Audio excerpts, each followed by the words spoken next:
I V M. I usually filter out all the unneeded stuff in my life. But one thing I can't do without is cred. Because cred has made paying bills so much easier.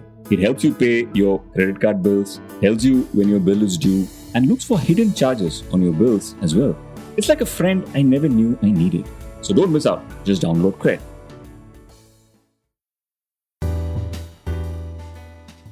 So I think it's very important for brands also to understand that you can't make an ad look like an organic post. An ad is never an organic post. It's only organic if I have bought a product on my own, I've used it on my own, and I feel this is really good, and I want to share this with my audience that hey, buy this robotic cleaner. It's very good because I bought it of my own money and I've been using it every day in my house, and it's saving me a lot of backache.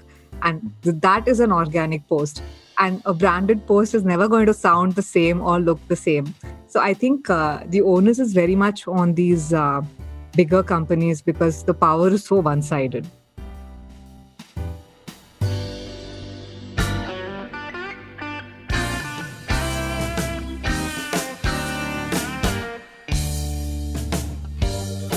Hello and welcome to the Filter Coffee Podcast. My guest today is Nandita Iyer, more famously known as Saffron Trail, which is her Twitter handle as well as the name of a very famous blog. I've been following her writing on food for years and have always felt a very earthy connection in her content, whether it is her recipes, her music, or just her commentary on things. A few weeks back, Nandita had published her second book, Everyday Superfoods. For someone for whom food is not a natural choice of reading material, I loved Everyday Superfoods. This is for many number of reasons. It is of course a great ready reckoner to the subject itself, what with 39 different superfoods and looking at the why and the how of consuming them. But beyond that, the book is also rich for Nandita's point of view on food itself. One of the things that stayed with me is where she talks about how by slowing down and being mindful while eating, we can actually improve our choices themselves. I want to speak to Nandita about her book, about our relationship with food, which is actually a chapter in itself in the book, and also her journey as a thought leader on social media for so many years. I use the word thought leader because she absolutely hates the word influencer. Stay with us. We'll be right back on the Filter Coffee Podcast.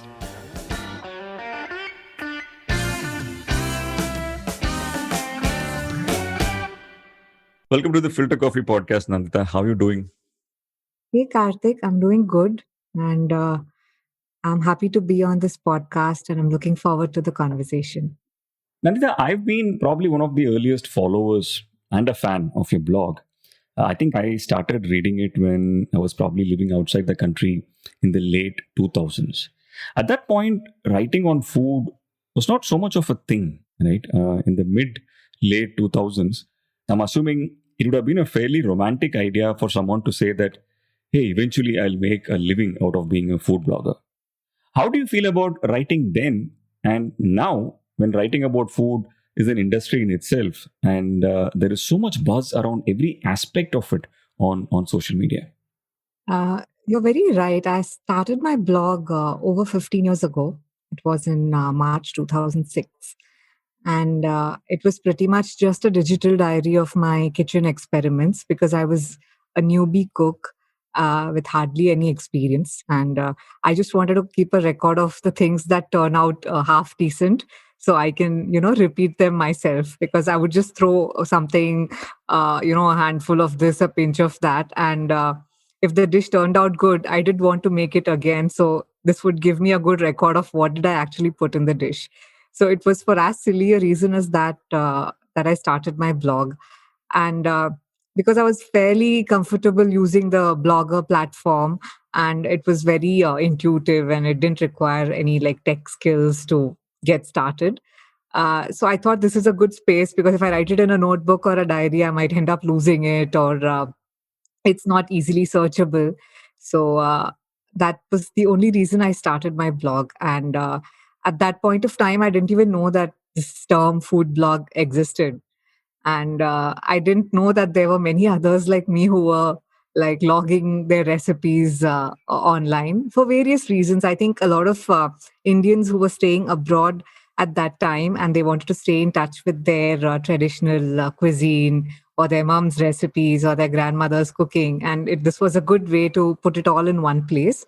And of course, because in India, there's this whole culture of community cooking. Like a lot of people of the same community grew up eating similar dishes. So it would end up helping a lot more people of that community also. And I think slowly that tribe grew and the audience also grew along with the tribe. Because earlier, like maybe 1 year of my blogging, possibly I was the only person checking my blog.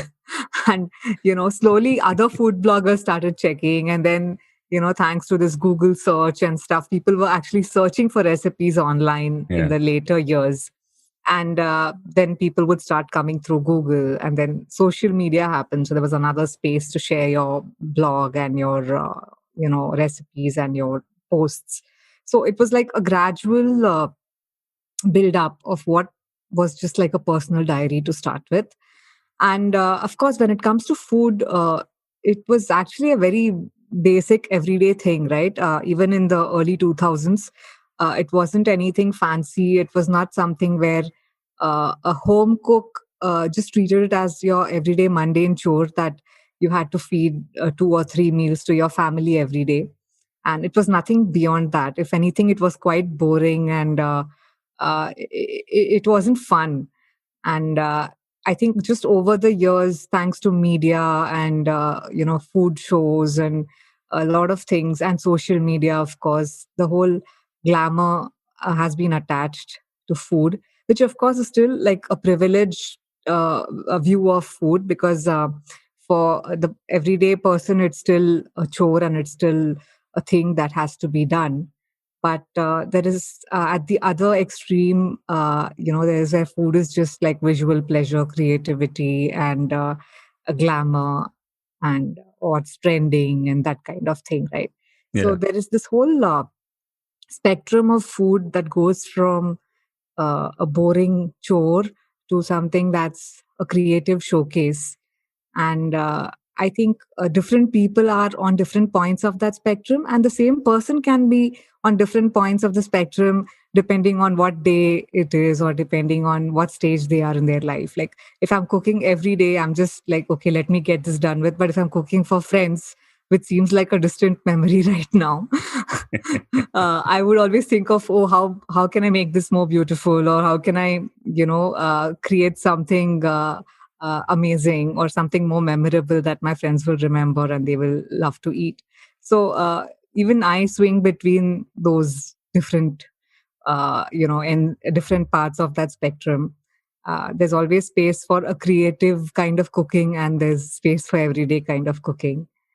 But yeah, I food has uh, become a very big thing in today's times. It's there's so many brands, there is so many there are so many startups, and it's pretty much a huge buzzword in today's times. I absolutely love the spectrum analogy. I also find myself across different spaces of the spectrum at different points in time, except that I'm never in the exact same place as my family or friends that I'm cooking for. They'll be like dying of hunger in the living room, and I'll be in my most artistic phase of experimentation in the kitchen. Moving on, I loved how you described the early blogging times, right? When comments used to be a big and a rare thing. Yeah. And you, of course, remember blog roles. It would be such an honor to be in someone else's blog role. And that's how we basically discovered different other blogs, isn't it? Yeah, true. Though it wasn't that far back, we're probably talking, 2008, 2009. I feel content discovery was much, much more purer at that point. True. In a way, your own journey with food writing has sort of mirrored the growth of food writing on the internet itself, at least in India as a market, isn't it? For someone who started off as a small blog, how and when did you encounter scale, and how did that change things for you? So I've always been an early adopter in what you would call social media, even before that term was a term. And it all started with Rise Business Networking, and it was social. It was a business networking platform which I used in early 2000s, I think.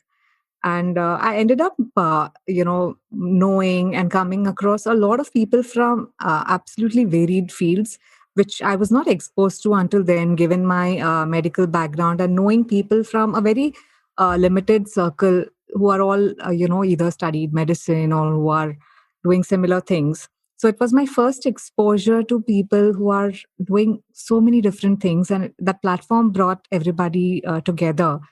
And a lot of people from Rise are all on Twitter now. So I think it's all the same bunch of people who like found that platform, and then they do move on to the next most popular platform. So quite a few people I know on the internet for now 20 years. It's amazing, isn't it? It's amazing. Yeah. So when somehow I missed that Orkut bandwagon, I didn't get onto it. And I didn't get onto MySpace either. I don't know if it was popular in India. But then Facebook I joined because everybody was joining, and I thought it'll like stay in touch with schoolmates and college mates and stuff like that. And Twitter entirely happened because I was a new mom then, and I was totally bored, and I just wanted to have some conversations with like-minded people, and discovering Twitter, slowly finding the right group of people, and having these discussions on something as silly as Indian Idol, or anything for that matter. It just felt like it's good. I'm getting to have these adult conversations about something that's not about a baby and children and stuff. It was a welcome escape for me in those times. So that's I got onto Twitter when my son was born, and that was 12 years ago. And Instagram I joined because it was this iPhone only photo platform, and it seemed very niche, and it seemed like something fun. So I just joined for the heck of it. So I didn't really join any platform with a plan in mind, or that it would help me grow my blog or my brand. And it was nothing planned. I just end up going with the flow. I join something, and if I don't like it, I may not spend time on it. So it was just as simple as that. Uh, but slowly Facebook started giving some traction with respect to blog audience, etc. And this was in the days before that everything on Facebook was had to be paid to get any Yeah. possible visibility, which today even my mom doesn't get to see my posts if I post something. So if I don't pay for it, even my mom can't read that post. So it's so this was in those days. And Twitter, of course, it was a very gradual growth, because I have never, on any platform, I've never posted content to fit an algorithm or to fit a trend, or everybody's talking about that, so let me offer my two bits. I'm always very nervous and cautious about giving my opinion on anything. And when I see people in today's times like being COVID experts and virologists and stuff with not even a basic science degree, I go like, wow, I need to really learn some confidence from these people, because talking about something just because it's in trend is something that I'm very nervous about, and it doesn't come to me at all. So it's just that I haven't really pushed myself on any platform, which is why it's taken ages to even, have a following of 50,000 or 60, 70,000. I guess if somebody else joined Instagram on the day it launched, they would have reached some million followers by now. So when people tell me, wow, you've got like a great following on Instagram, I said, boss, I've been there 10 years. This is actually nothing. So, so yeah, I think it all depends on how you end up using a platform. And for me, if I started to think about gaming the algorithm and creating very targeted niche content, then I will just get very bored of it. This is like another job on my hand for which I have to like create stuff and post it and look at the time where maximum people are there. And tomorrow is like World Nutella Day, so today I have to do something around that. I just can't do that. And all respect to people who do it, because that's like a full-time job, and people really put in a lot of time, effort, money, everything into that. And if they are growing on that platform for those reasons, it's great. But it's not for me, and I can't do something like this day in and day out. I'll just end up quitting that platform altogether. So when you're talking about how did the scale come about, it was very gradual, very organic. And I've always only spoken about what I'm doing in my life. I've never done something so that I can talk about it. It's happening, so I'm posting that content. I cooked this for breakfast, that's why it's on Instagram. I didn't really cook it because I wanted to post this on Instagram. So it's always been an extension of what I do in my life, and that's the only way I've not yet got bored of Twitter, and of course of Instagram to some extent, because it's just what I do in my everyday life that you will find out there. So whether it's music or home or gardening or food, it's a mix of everything and not just recipes. I sincerely hope there is no World Nutella Day. There is. There is it? Yeah. Oh, wow. I'm going to be sincerely looking forward to what you're posting on that day. That aside, Nanda, I genuinely believe that your credibility in content is precisely one of the most important reasons why people follow you, right? Given your background as a doctor and the kind of content you've created over the years, I feel people automatically attribute a sense of expertise to what you put out there. Talking about which, another thing that is also true is that I feel you have a very powerful first degree of following. Most of the key influencers on Twitter, which is my most favorite social platform, and I know it is yours as well. Most of the key influencers on Twitter follow you. And I feel that's what makes your sphere of influence very potent. Now, I come from an advertising world, and for me, what is an influencer? An influencer is an advocate for something. He or she has the ability to influence a change in behavior in the audience, isn't it? And in most cases, their ability to change the purchase decision or even consideration of the consumer is why they become critical for brands. In your opinion, what is it that you think you really influence in your audience through your content? Uh, first things first, I somehow just don't like the word influencer. Right. And when any article or anybody, uses that word in my bio, it's my first thing to get it edited out. I said, I don't want to be called that. And, it's always made me nervous on telling people how to spend their money. I feel, who am I to dictate that to someone?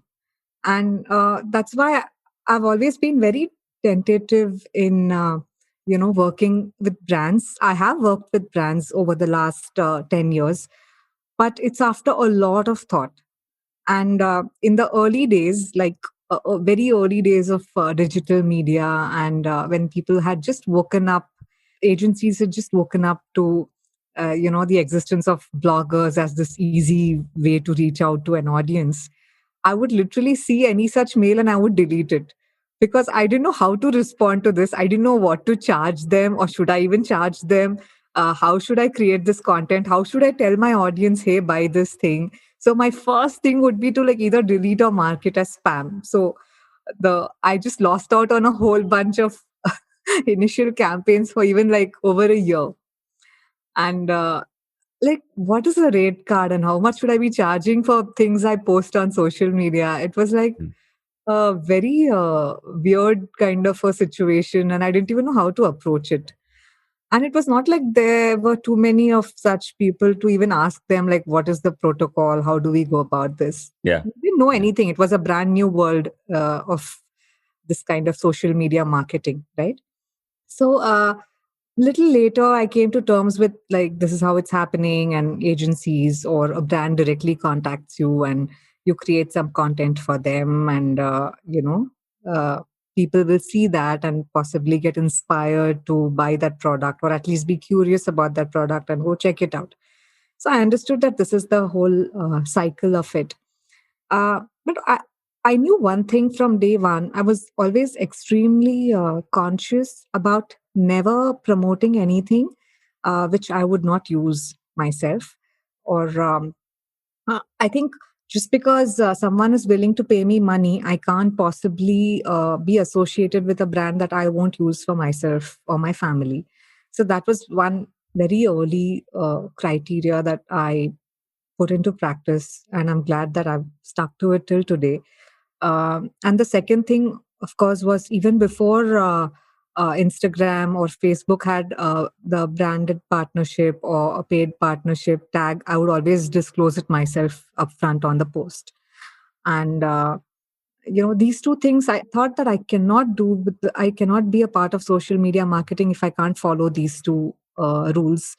And it was, for my own satisfaction and being true to myself and my audience, that this was the least I had to do.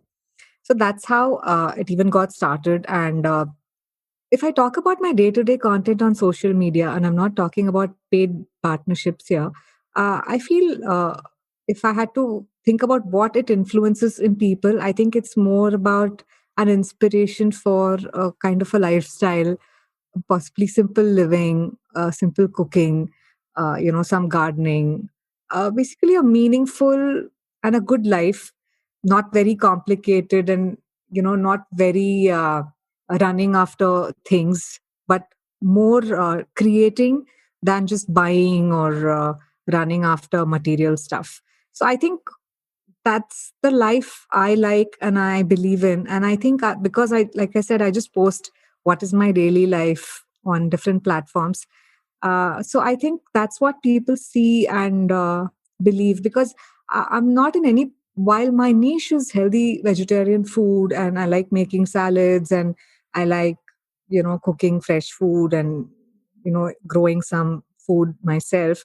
But that's not the only thing I like to do. I have many other interests and they do keep featuring on my social media. So I would say it's a very rounded thing and people pick whatever they like and whatever catches their fancy. Like, sometimes I do some music posts and people tell me I started learning music because of that. I mean, I restarted my music lessons in my 30s or 40s or whatever.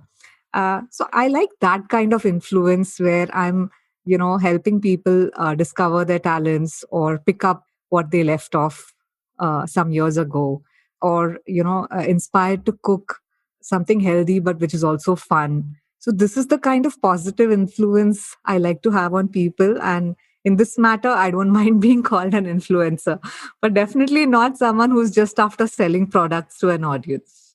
No, not at all. I think like probably something you put out yesterday, day before I forget, which is this visual of this pomegranate tree Yeah, that with was with yesterday. with, Yeah. with Hindustani music in the backdrop. I think that is like the quintessential content that you always put. Something that is very green, something that is Yeah. very Earthy. healthy, yeah, very earthy, and music has always been one of the layers in your content always. And I'm just remembering, you're talking about there being a time when there were not like too many influencers around. I'll give you an example.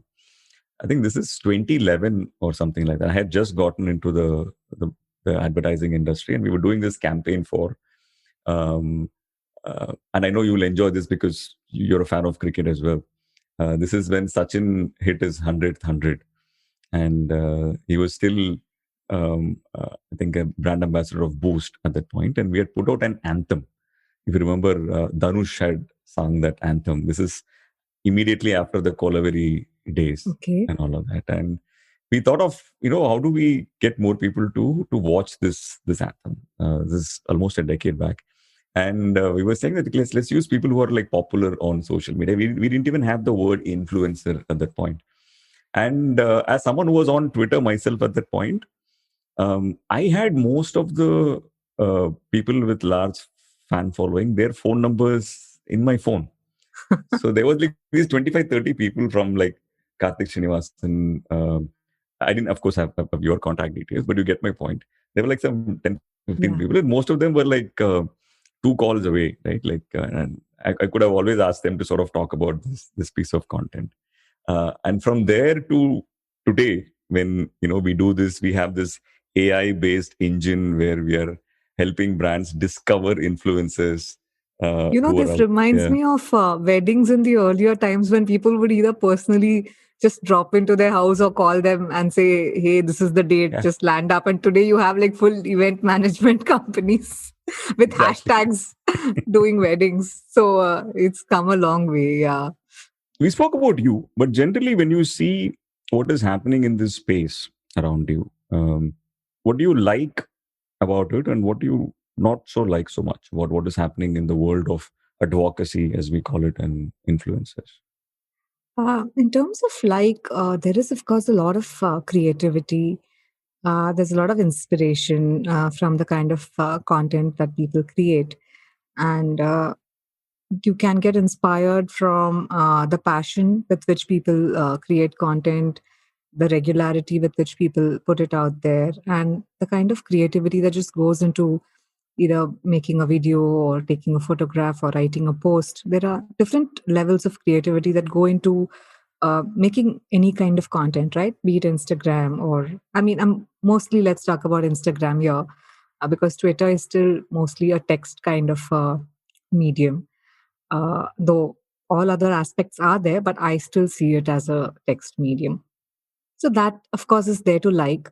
But then where it starts to get murky is that anyone with any like half decent follower count, gets a lot of paid campaigns to do. And most of the people don't disclose that it is a paid partnership. And I think if newspapers or print media have to mandatorily disclose, if there's an advertorial or an ad, and which differentiates it from a news article, then I think the same rules need to apply to digital media as well. It's not in that an infancy stage that these rules can't be put into Mm. place. Because when there's like millions of audience, in fact, some Instagram accounts are possibly even reaching out to more people than a newspaper would, right? And you don't know how many people actually opened the newspaper or it went straight into the trash, but you literally know that millions of people have opened this post and they've checked it and you have the metrics. Yeah, so I think when someone has that kind of reach, or even when you put together a whole bunch of micro influencers and collectively they have that kind of reach, then it's very much required that these things are disclosed. An ad is disclosed as an ad, and if it's a barter, it is disclosed as a barter. And I think it's also the responsibility of the brand or the company to have these rules in place, because earlier when there used to be these few mega celebrities like cricketers or film stars who used to do brand promotions, and at that point of time it was still a relationship of equals, because these big stars still had their say in how things would pan out and what has to be done, what can't be done. But when it's the relationship between a brand and a small influencer, the power equation is so asymmetrical that the influencer pretty much has no say in what they want to do, because if the brand or the agency says this is what you have to do, most of them just blindly accept it, because it's also for them, if it's like their bread and butter and it's their profession, which is it's like influencer is a full-time profession of many people these days. Yeah. And how can they change the system, right? It has to come from the more powerful person in the equation, which is the brand.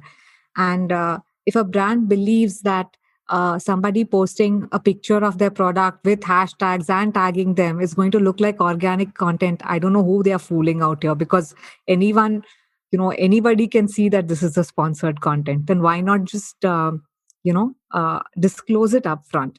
Because if a brand tells the influencer that, hey, this has to be tagged as a branded partnership, I don't think the influencer will refuse, because you are the one Yeah. paying the influencer, and your terms are the terms that the influencer is going to follow, right? So I think it's very important for brands also to understand that you can't make an ad look like an organic post. An ad is never an organic post. It's only organic if I have bought a product on my own, I've used it on my own, and I feel this is really good, and I want to share this with my audience that, hey, buy this robotic cleaner, it's very good because I bought it of my own money and I've been using it every day in my house and it's saving me a lot of backache. And that is an organic post. And a branded post is never going to sound the same or look the same. So I think the onus is very much on these bigger companies, because the power is so one sided. I don't know. I think it's an interesting debate, but I'm not necessarily sure if the brand is at a place which is more powerful. I understand what you mean, though. I understand that if you are someone who's starting off as an influencer, this is a profession that you want to thrive in. You don't want to say no to some of these, but if you take a step back, I think the change in what was advertising before and what is advertising now is, see, previously there used to be content, and then there used to be distribution, right? The content would be what a celebrity, like Amitabh Bachchan is coming in and creating, and the Right. distribution used to be a television channel, right? Right. I think what has happened now is the content and the distribution have become one entity, right? True. The creator, who we are referring to as the influencer here, is the subject matter expert, is the creator, is the person who's actually producing the content, True. and he or she is also the distributor, because you have the following, right? Yeah. And in a way, I think brands coming and telling an influencer how to create content for the influencer's own following, um, is a bit foolish, because the influencer will know best what will work for the following, what kind of content will work, etc. So I think, No, I um, totally agree mm, with you. But except for maybe very big, uh, you know, internet celebrities, the brands do not give the leeway. As far as I have seen, they literally want to give you the full text along with the full stop, exclamation mark, and the hashtag, and saying post this. the And toolkit, as you mean, yeah. yeah, what is popularly known as toolkit these days, which I totally detest, because sometimes you know uh, I myself wouldn't believe that this is something I wrote, let alone my audience, because it's just not something I would write. It's not my style. It's not my language. It's not, I'll give you a very funny example. There was once this toothpaste kind of collaboration, and a new kind of variant was being launched, and they wanted me to post something, saying this has been launched, and like some four exclamation marks. I said, given the person I am, I wouldn't be so excited even over my firstborn. So if you think I'm going to be so excited over a toothpaste, I mean, I don't think I can do this. I didn't take up that campaign at all, because I was being forced to put in words which are not my words, and it's not my style. And it would look completely ridiculous to me, let alone someone else. So yeah, that I've been following you for 10 years. I don't think you put four exclamation marks after anything. never, Yeah. never. Yeah. Yeah. Um, one other, tangential thing I wanted to ask you is also, because you're not necessarily, what we are talking about as someone who makes a living purely as an influencer, right? You're an author, you're a doctor, you're many different things.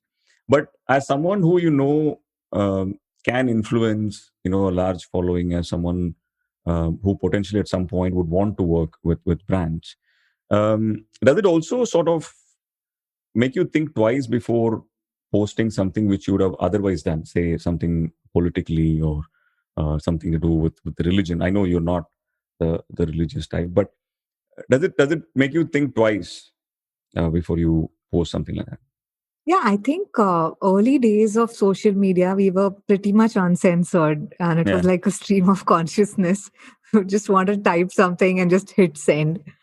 But in today's times, when most of social media is so polarized, and there are people with very strong opinions, and not just that, and they are very vicious if your opinion is different from theirs. It's very difficult to just post anything just like that without bothering about the consequences. Not for any danger or something. I don't think anybody can really harm you like that, but it's just for your own sanity. And why would you want to take on some trouble and, people trolling you, calling you names? As much as people tend to become thick skinned over the years on social media, but it still affects you mentally, and you do think about it, and it keeps churning around your head, and it's not a good feeling. So I definitely don't just post the first thing that comes to my mind. I'm very careful about what I speak, and it's not because I don't believe in freedom of speech or something. I feel I don't necessarily need to have an opinion on everything, and sometimes, even if I have an opinion, I have every right to keep it to myself. Just because I am on social media, it doesn't mean I want to post my opinion on everything. Because in most things, it doesn't matter. My opinion is just my opinion. And unless I'm an expert in a subject or something, I don't think I should be sharing my random thoughts, because of what use is that to anyone? Like, for example, I have a medical degree, and I thought it's important to talk about all these WhatsApp forwards which are going around for these prevention and treatment of COVID. And some of them being so ridiculous, like putting lemon drops in your nose or inhaling camphor when your oxygen level is going down, things that can be potentially very dangerous and life threatening. And I have some credibility with which I can refute this nonsense, and I think it's good to put that out. uh, I have the credibility, it's useful, and it's timely, so I will put out that content. I think in today's times it's also very important to know what you should not post about, because it just leads to unnecessary hassles on social media. But that doesn't mean that people should not post what they want. Everybody has their own self censorship or the lack of it in place. And I think it's no one's business to be censoring others. They can post what they like.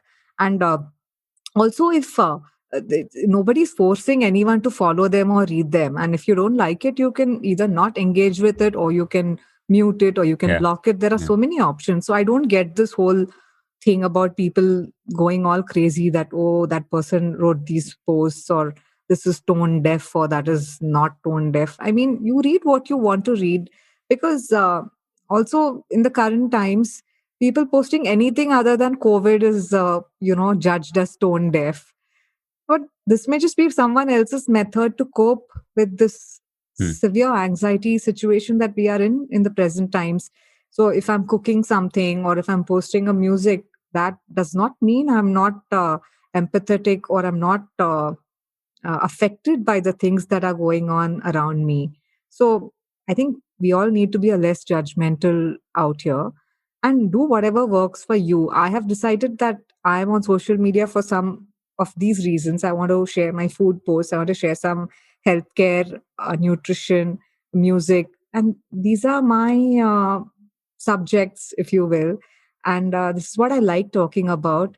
And I want to restrict myself on social media to these things. I mean, does that mean I don't have an opinion on politics, on religion, on everything? I do, but I don't think it's required for everybody to know my opinions.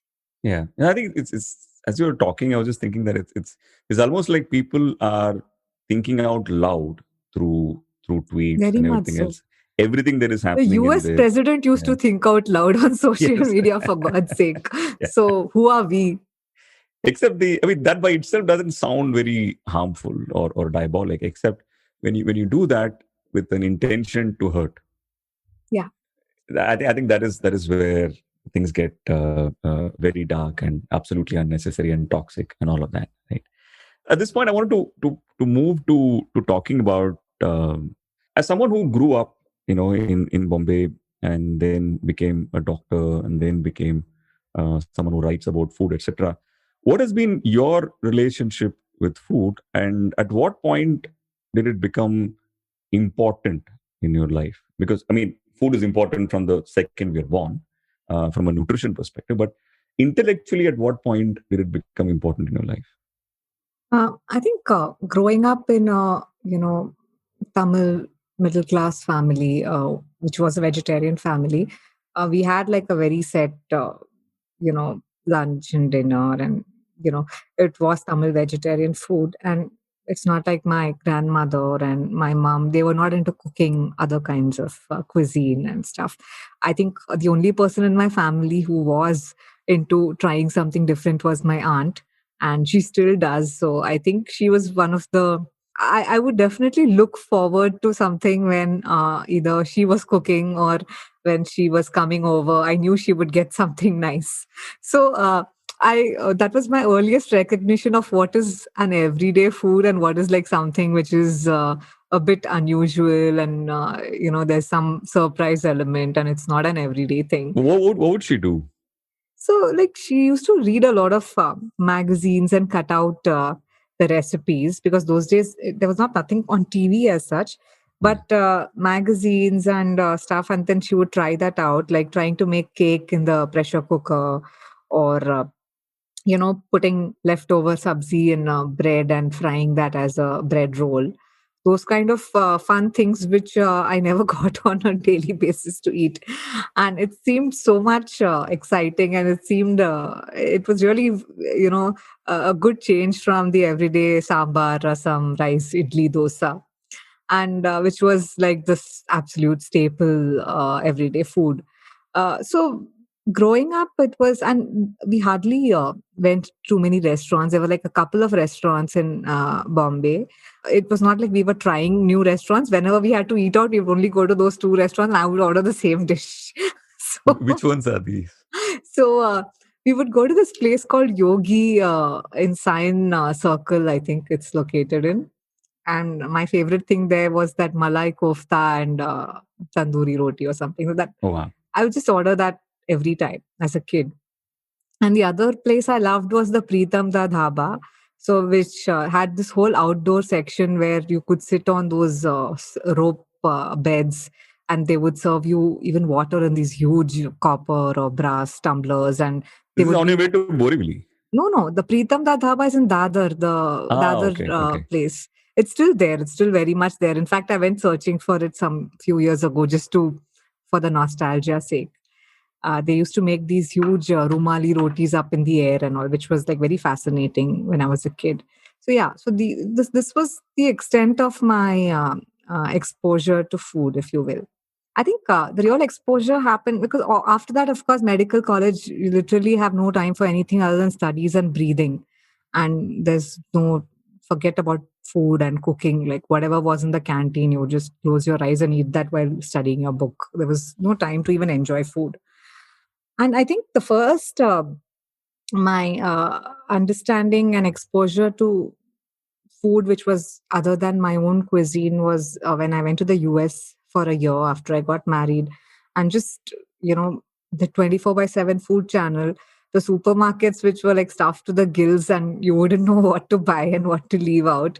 And then the kind of varied cuisines you had in the restaurants. I think that was my first big exposure. And I think after that, it was definitely when I started cooking myself very regularly and trying new things all the time. So all that put together really very organically pushed me to be interested in all things food. And then slowly, when I moved to Bangalore, I started growing my own, greens and some basic vegetables and, herbs, etc. So that was another 10 years ago. So that was literally my first experience growing anything. I have never had a plant in my life growing up. And it was just a huge learning experience, and understanding the value of something as simple as a coriander, which is so tough to grow, and you want that for free from the sabzi wala saying, I've bought so many sabjis, give me that for free, right? So it's not even Yeah. considered as a proper vegetable or a herb because it's like a freebie. But try growing it in your house and you realize Yeah. that it is so painful. For that one coriander seed to sprout, it takes forever. So I think just that added the aspect of realizing the value of every ingredient, and how we can't really take anything for granted, or nothing is silly or simple, because everything takes its own sweet time and effort to grow. So understanding that aspect of food, and then of course my medical and nutrition background, which gave me some perspective into understanding the nutritive angle of food and how it is meant to nourish our body and mind. So that, I think, from cooking as an art to growing your own stuff and realizing the value of it, and having the science angle to it, all these put together really made this, it has made it a very fascinating journey over the last 15 years, I would say. That's wonderful.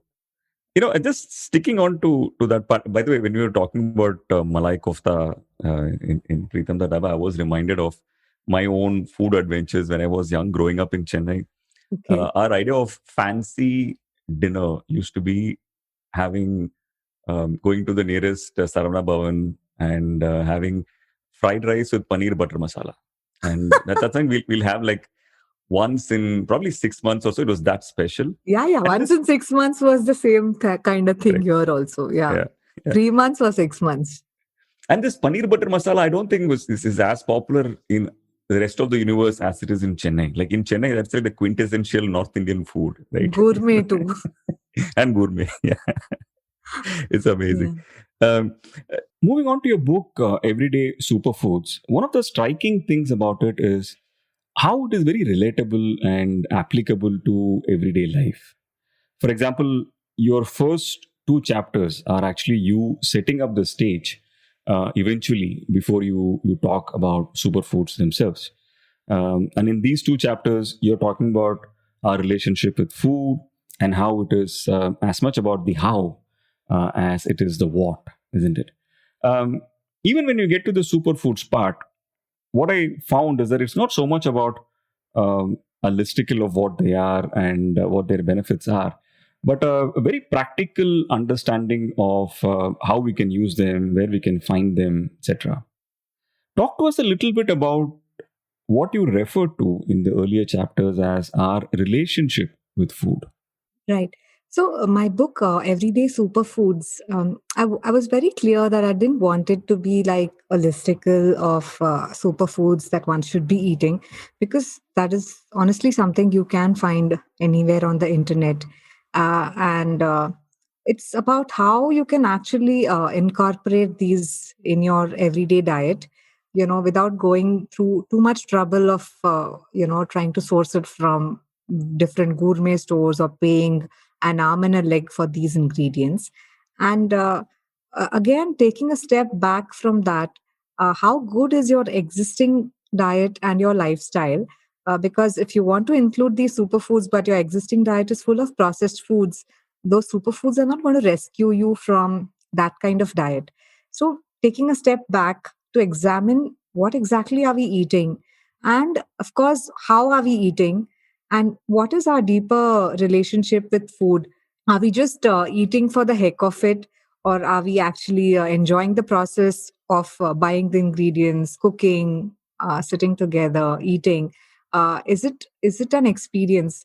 And it's also that 3 times a day we get a chance to improve our nutrition through what we are eating, and we need to make the most of these opportunities. Like for example, to give you like an example here, if someone had say 1 lakh rupees and they have to invest in mutual funds, they will obviously put, it's a no brainer that they will put it in the most highest performing mutual funds that give maximum returns, right? But when it comes to food, say we have 1500 calories to eat in a day, why would we want to spend 500 on some random junk, or like a bag of processed food which gives you nothing in return? Yeah. So when it comes to money, we are so sorted and safe. But when it comes to our own health, why shouldn't we examine this a little bit deeper and see how are we investing into our health?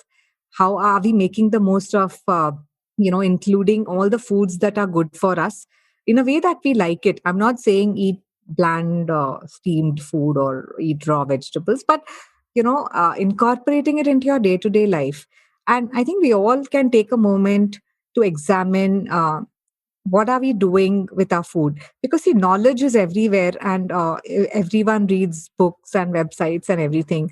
But bridging that gap, between knowledge and actually putting it into practice in your day to day life is where the maximum effort goes into, right?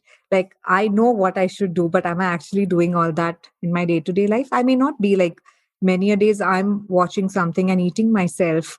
So writing that book was also like a journey of introspection for myself, because I don't claim to do all the right things. It is difficult, and doing that day after day after day, making it a part of your life.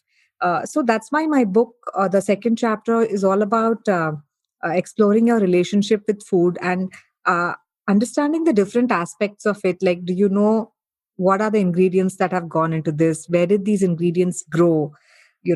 Why are you eating this today? What is influencing my choice of today's breakfast, lunch, or dinner? Did I have something in mind, or did I did I make this because I want to balance out? I had too much carbs for breakfast. Am I eating protein for dinner? Or did I see it on some show? Or did I see it on some website? We do so many things so unconsciously and mindlessly that it's sometimes worthwhile just thinking about why are we making these decisions. I think given that everyone knows so many things, just understanding the why of something can be pretty eye opening in terms of why am I eating, that bag of chips when I know I don't need it. It's not satisfying my hunger, and it's so momentary, but then it's causing a very lasting damage. So understanding why am I eating, like even having a 1 minute in between that thought and taking that action can maybe stop that action, because am I bored, am I sad, or am I angry, am I thirsty, what's the reason for this? And maybe replacing that with something else, like listening to a song or going for a walk or picking up your favorite book and reading a page, and you may even forget to eat that later. But that intervention of that few seconds, that's where the mindfulness and awareness, and I think doing that regularly, it just becomes second nature. And I think that's what we should aim for, to have a healthy lifestyle which is not influenced by what someone said or what is the latest trend, but we can just be healthy for our whole life if we have this simple practice in place. Something you said triggered this question in my head, and then I remembered that I've been wanting to ask someone this question for the longest time, right? Is if you look at food from a taste lens, it's a few nanoseconds, right? Before it dissolves in your mouth, and then you sort of Absolutely. Yeah. it goes away, right?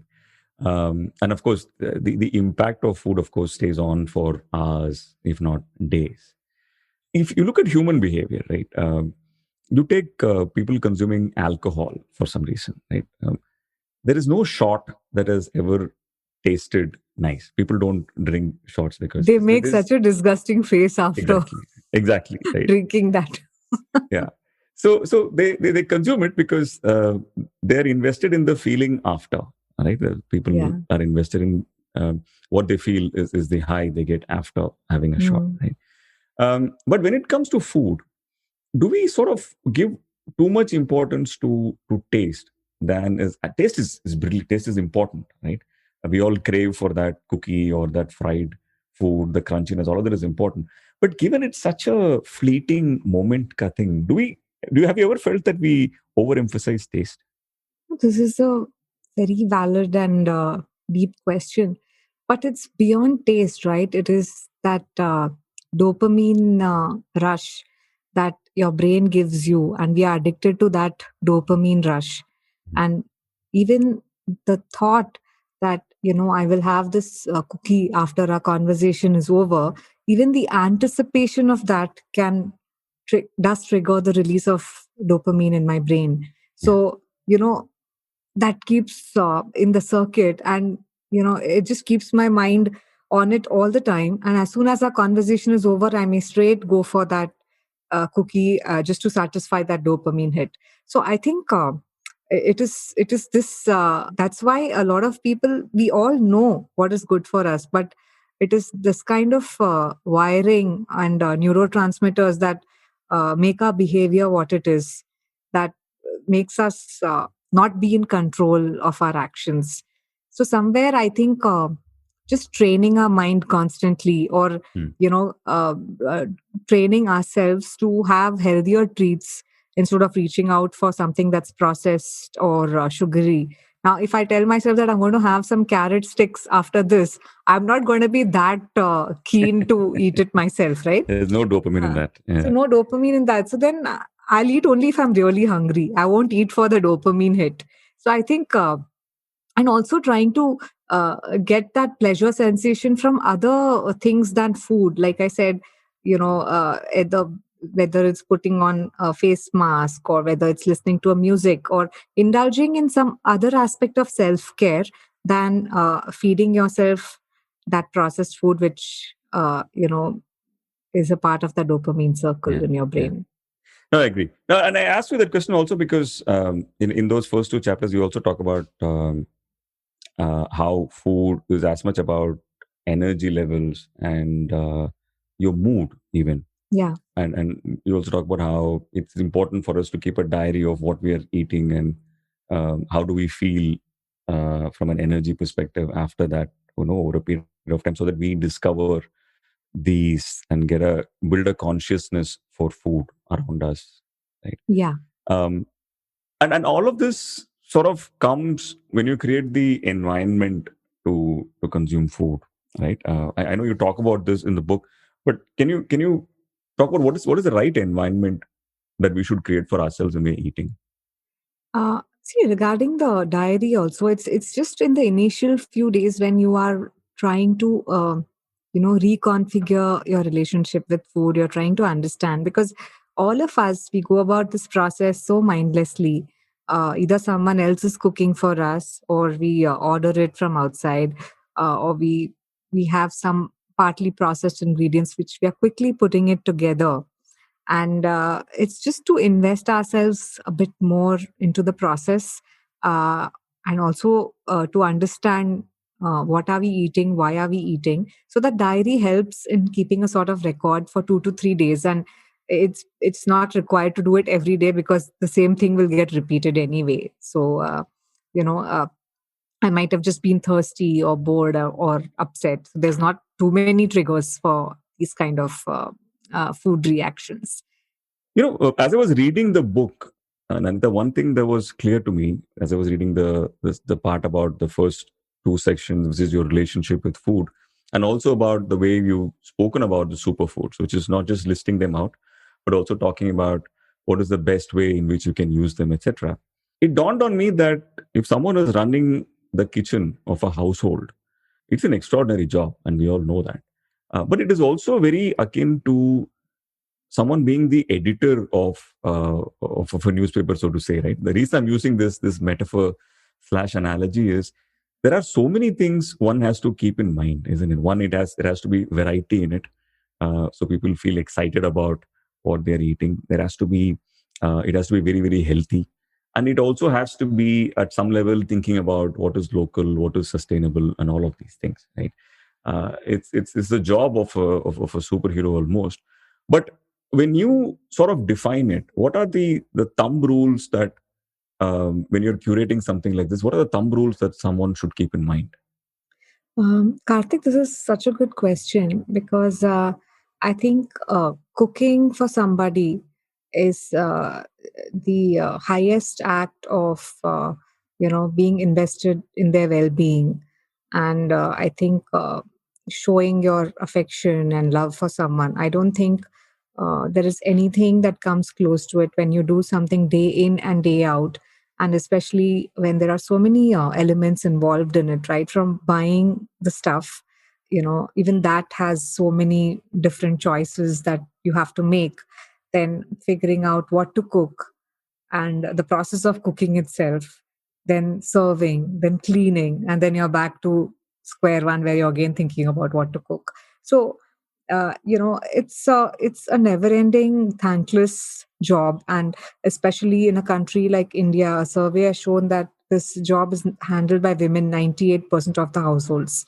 So it is so much on the shoulders of women, be it mothers or wives or sisters. And I think it's such an important job, and it's taken for granted, and it's not, people are not grateful for this kind of effort that goes into just feeding somebody, right? Mm. So I think even if somebody is just making dal and rice every day, it is something that people have to be hugely grateful for, because someone is feeding you with all this effort. But yeah, to take it one step ahead, what people look for is like variety. Nobody wants to eat the same thing every day. So you would want to, include different kinds of dishes or different cuisines. Of course, keeping in mind your own dietary restrictions or preferences.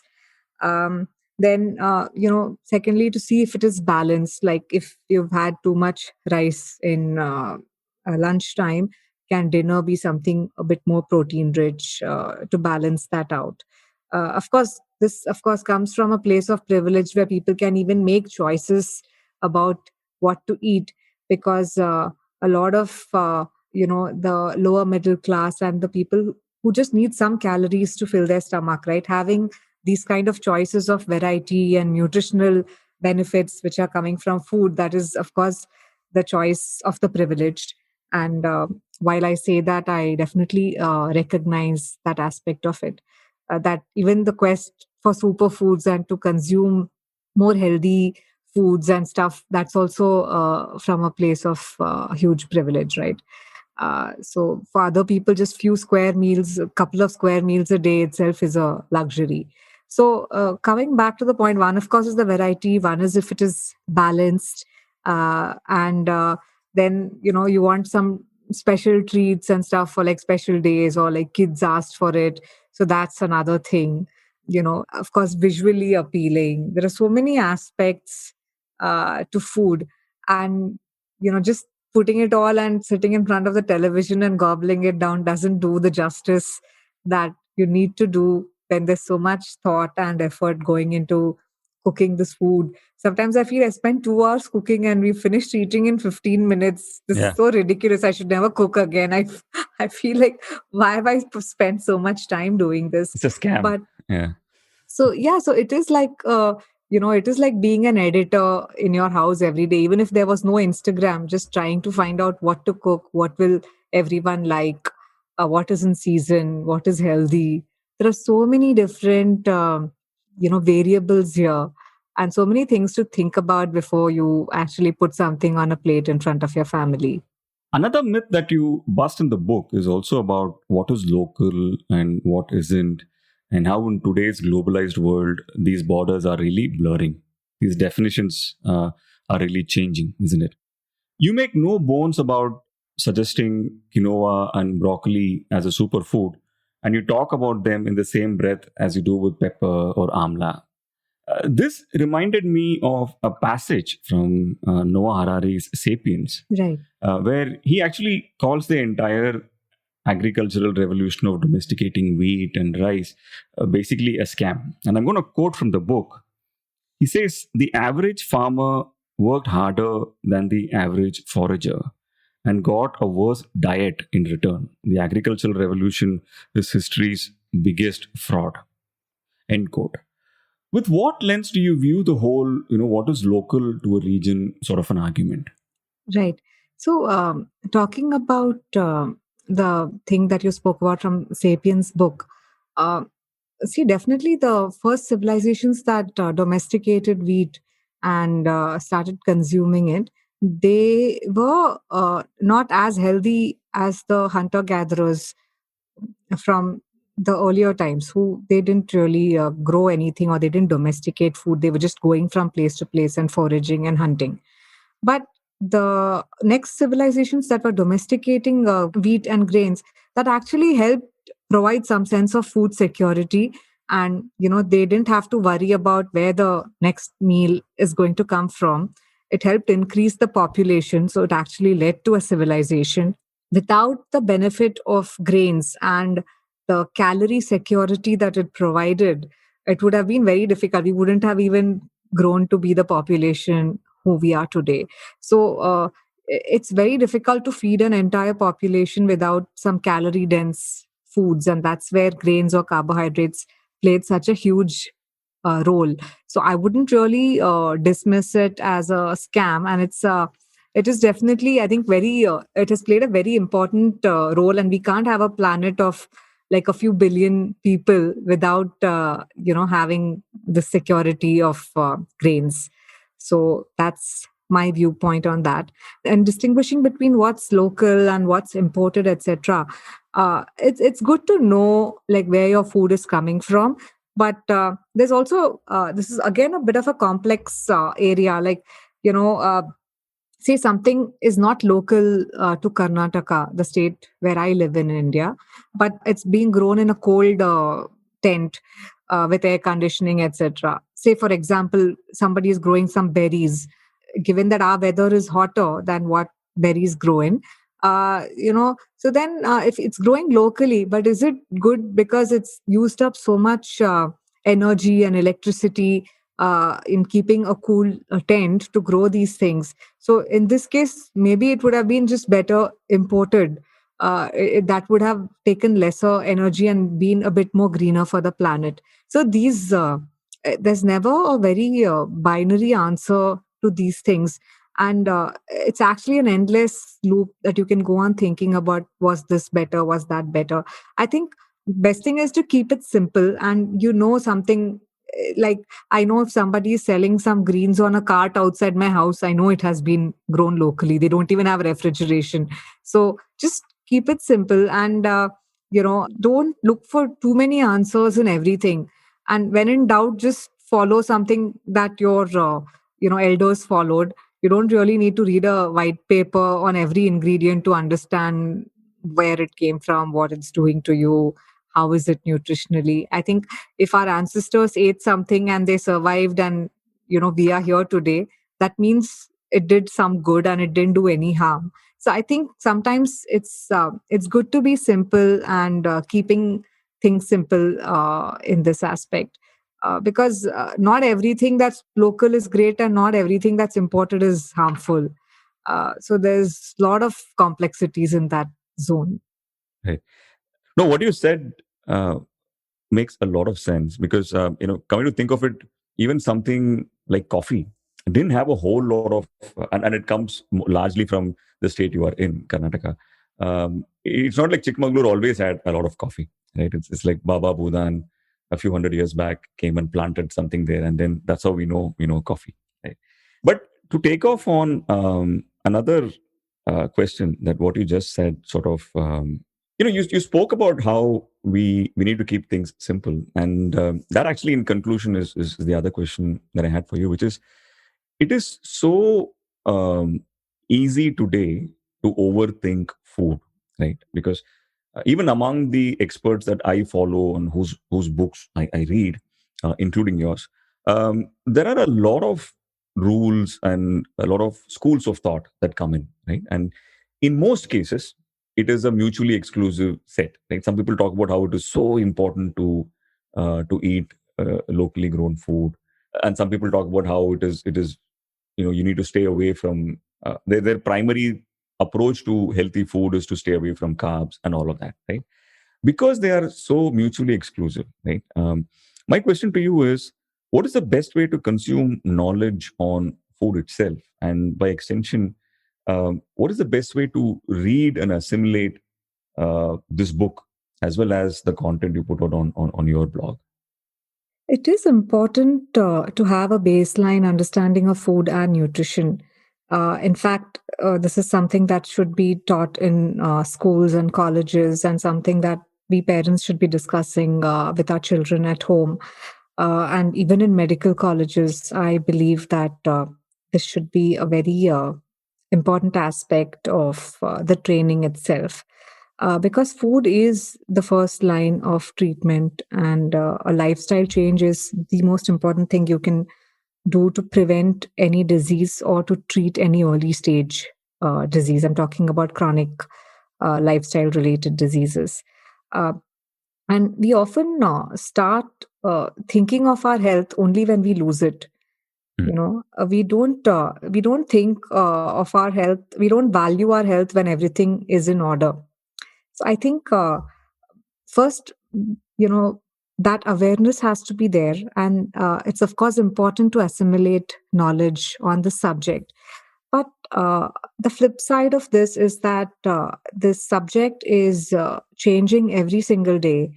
And today, what is touted as a superfood, tomorrow people may say that's evil. So we're also trying to find a new supervillain to target every day in the food space. One day it's eggs, one day it's dairy, one day it's sugars, and it's fats. Some And other it was day ghee sometime back. Can you imagine? ghee. Yeah. So when this is the cycle, and even media thrives on this cycle, and every day a kind of a different news item is put out, and now of course we have WhatsApp, where like fake news travels so much faster than one legitimate piece of information. So there's definitely an overload of information, both good and bad, and people have to be careful about what source are they consuming this information. What is the credibility of the person or the website or whatever media that is providing you that information. I think that is very important so that you can, at the first stage itself, sift something that could be a potential misinformation coming from a person who is not even in that field of food and nutrition. Because trust me, there's been more research. People know the workings of the brain today, but they don't know what is in what foods. And I'm talking about even the experts, because there are so many variables in the food space. First of all, every human body processes different foods in a different way. Then there are so many thousands of different foods and ingredients that are used by people around the world. Now, trying to analyze every ingredient for its good, bad, what nutrients are there, what benefits can it give us, it takes like decades to understand what's there. And then after a decade, something else comes up and says, no, this is not right, something else is right. So this is very it's a very complicated space, a very confusing space to make sense of everything. Yeah, a baseline knowledge is important. Baseline cooking skills are important, so you can pick out the best of the ingredients and cook a meal and feed yourself and your family. And the understanding to separate out the misinformation from actually useful information, that needs to be there. So I think all these things need to be in place to be able to consume and implement all the information that you keep getting in the space of health and nutrition. And everything has to be customized for yourself, because nobody knows your body better than you. And no doctor or no nutritionist in an hour or half an hour of the consulting time is going to understand the intricacies of, the way you feel or you react to a certain food. So I think in terms of food, we are our own doctor, and we need the information, and then we need to implement it in the best possible way to suit our lifestyle, our body, our schedule of the day, our family. So there's so many different variables which only you can take into consideration. You spoke about how we should all develop an intuition based lens to food and keep it really, really simple. But such an intuition can only be built out of some solid education, right? A solid education that you're growing up with. For example, we all spend hundreds of hours learning differential calculus, but not the basics of food or eating nutritiously. I was recently speaking to Shakun, who's an entrepreneur in the sex tech industry, and we were talking about how it is absolutely essential to have sex as part of a regular high school curriculum. But when it comes to food, I actually feel it's essential to probably have this sort of a coaching on understanding food and eating nutritiously, probably even from a younger age, probably even from primary school, isn't it? What are your thoughts on education around food? No, absolutely right. And like you said, coached and then put into practice every day. So that just becomes second nature, Yes. to us, rather than having to think about every aspect of it. Oh, how am I going to eat this? What am I going to make with this? What should I choose between this and that?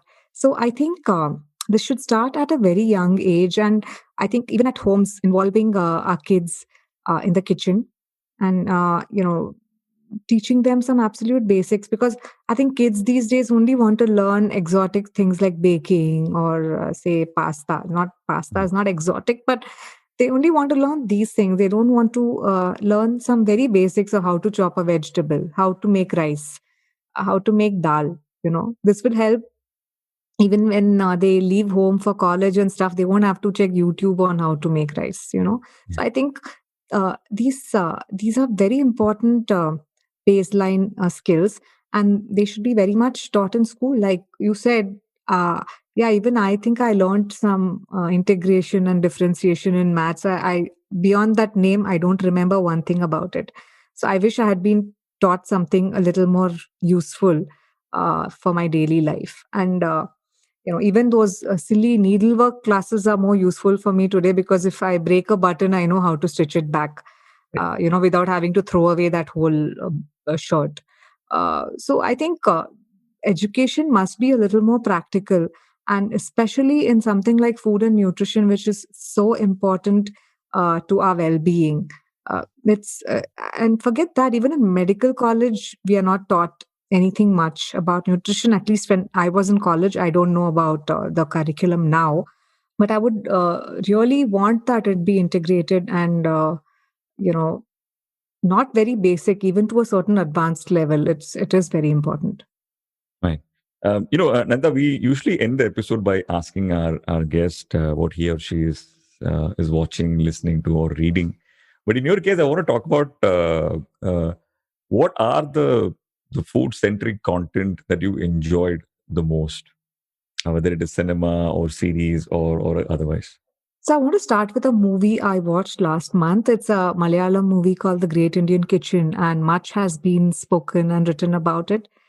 The movie reflected very beautifully the role of gender in an Indian kitchen, where women are expected to do everything in the kitchen: the cooking, the cleaning, the shopping, the serving. And it's such a thankless job, and nobody has an iota of gratitude for that. And of course, it has some stunning food visuals as well, but also the gory and gross aspects of it, like cleaning a clogged sink or picking up after an utterly dirty dining table.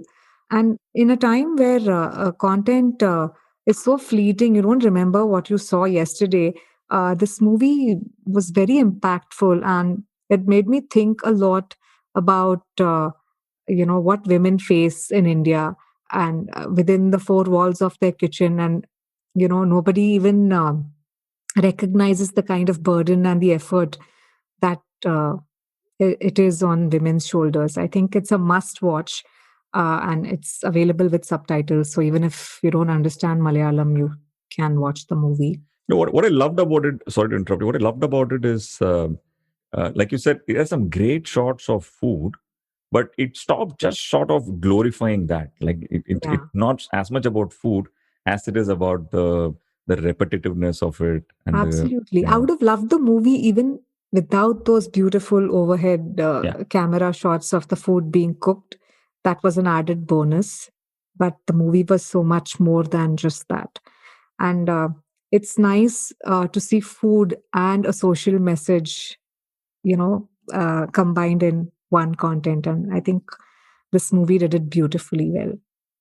And the second thing that I would recommend is this Korean series called Let's Eat. It's not a new one. I think it's from 2014 and then 2016. So series one and two, and it's this usual light-hearted drama, but it's got stunning food visuals, and these guys are always going out to eat and trying out new places. And the lead character is a food blogger. So he keeps trying these new places. I mean, moonlighting as a food blogger, he has a full time job otherwise, but he keeps trying out these new places. And even though I'm a vegetarian and the series shows a lot of meat and seafood being eaten, even those visuals and just the joy of watching these characters enjoy their food, I was riveted, and I just couldn't stop watching. I actually saw the series two first, and I said, okay, I'm going to take a break. I've binge watched this too much. And I thought, let me just see what's in the first series. And I started and I just couldn't stop after that. Where is it? So this is available on Netflix. It's Okay. Let's Eat 1 and 2. And a few takeaways are how Koreans love their traditional foods, how they love to eat as a community, like a bunch of friends or family just sitting around a central table on which the stove is kept and things are just boiling there and people are eating from the stove itself. They eat food so hot. Like if you think Indians like hot food, they like food that's straight bubbling on the stove and they are eating that. And also a huge variety is available in their traditional foods and the kind of different kinds of vegetables they eat. Even though they love their meat, they don't neglect their vegetables. And how they really love eating and that passion for eating, that is very evident in these series. And after I watched this, I even spoke to a few friends who had seen the series, and they said that there are a few more Korean dramas which are totally food centered, and I would love to watch them as well. So I'll recommend these two things. Excellent.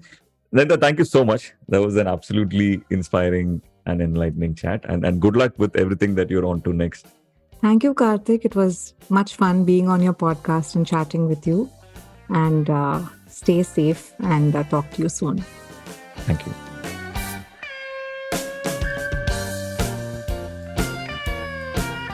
So that was our episode this week. Links to the book that we spoke about in the show, which is Everyday Superfoods, and also Nandita's first book are there in the show notes.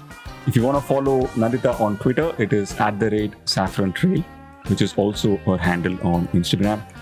You can follow me at @the_Karthik, that's Karthik with an H on Twitter, and filter_coffee, that's coffee with a K on Instagram.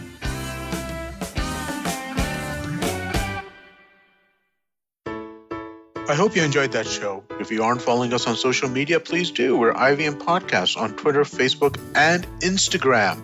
I'd like to thank the sponsors on the network this week, Cred, thewholetruthfoods.com, and Siet Tires. We really do appreciate the support.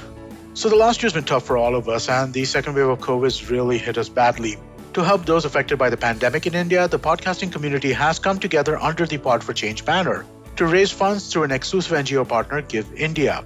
Join IVM and Pod for Change as we look to make a positive impact in the life of those affected by COVID-19. You can go to tinyurl.com/podforchangeindia, and remember, somebody could really use the help. And now back to the promo. On the Simplified podcast, the gang explains the oxygen crisis happening in the country and tells us the various measures being taken to tackle it. On States of Anarchy, Amsani Hariharan talks about how the geopolitical relationships shaped COVID response and the world order. As Indians, we're all familiar with acid reflux or heartburn, given the spicy food we consume. On The Habit Coach, Ashton has some simple solutions to counter that. Osama Moria explores the iconic neighborhood of Dadar and tells us its connection to outer space in Postcards from Nowhere. It was Dangle time on The Fighting Goat, as hosts Somesh and Arjun were joined by unbeaten MMA fighter and Commonwealth gold medalist Ritu Fogart. The traveling professor Siddharth Deshmukh shares examples of various innovations that came up during the COVID times and helped us deal with the situation. And with that, we hope to see you again next week. पेश खिदमत है आपकी शान में हमारे अंजुमन से. Hi, I am Sadaf. And I'm Arshit. खाने का इतिहास, economics, policy, psychology, सब है मेन्यू पे. Only on the Nankali podcast every Wednesday, सिर्फ IVM podcast ऐप या वेबसाइट पर, या फिर जहां से भी आप अपने पॉडकास्ट सुनते हो.